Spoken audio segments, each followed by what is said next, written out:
You're Listen missing closely. a month of your life every year. We're supposed to have 13 months of 28 days exactly, plus one day that represents the renewal.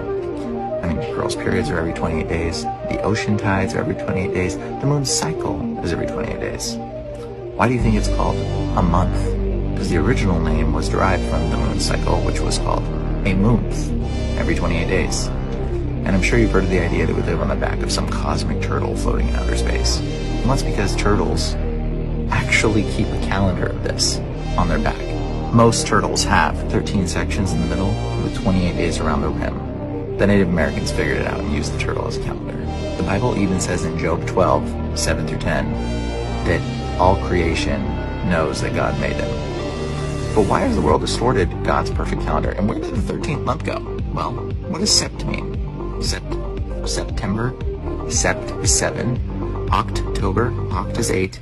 November, novum, nov is 9. December, December means 10, but I thought December was the 12th month. Well, let's think about the first month. What does April mean? April is where we get the word aprilis, or aprio in Latin, which means to appear or to open. Yeah, April is the first month, means to open. May is actually named after a demon or a god, a Nephilim. June is named after Janus, a god as well. July was renamed after Julius Caesar. It was originally Quintilis, which means 4, and August was renamed after Augustus Caesar, but it was originally Quintilis, and which means 5.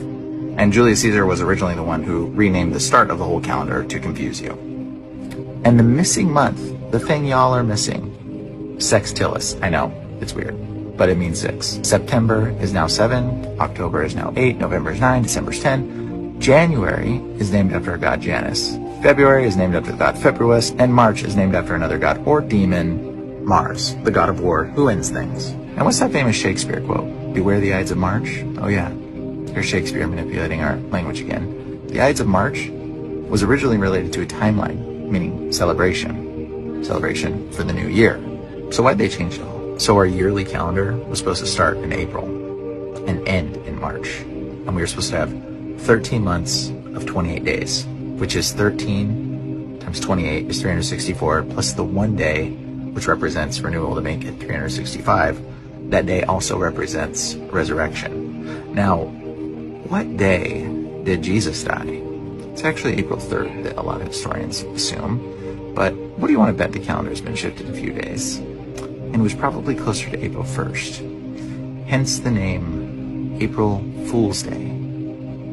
Because you're a fool for believing a calendar that makes absolutely no sense and not recognizing the day that Jesus died for humanity. That's why they call it April Fool's Day. And demons celebrate April Fool's Day because the world has forgotten the day that your Lord died for you. All of this calendar shifting, they did it so that you cannot honor God's feast and holidays. They did it to confuse you. I mean, God specifically says, keep my days. He says, keep the Sabbath. That's part of his commandment. God wants you to honor his holidays. And so that's why the calendar's been shifted. So you can't honor God's holidays, and you don't even know what days they are. And Romans 1:20 basically says, God made creation so that you are without excuse if you deny him. So don't be a fool. Recognize that Jesus died for you. Do the research.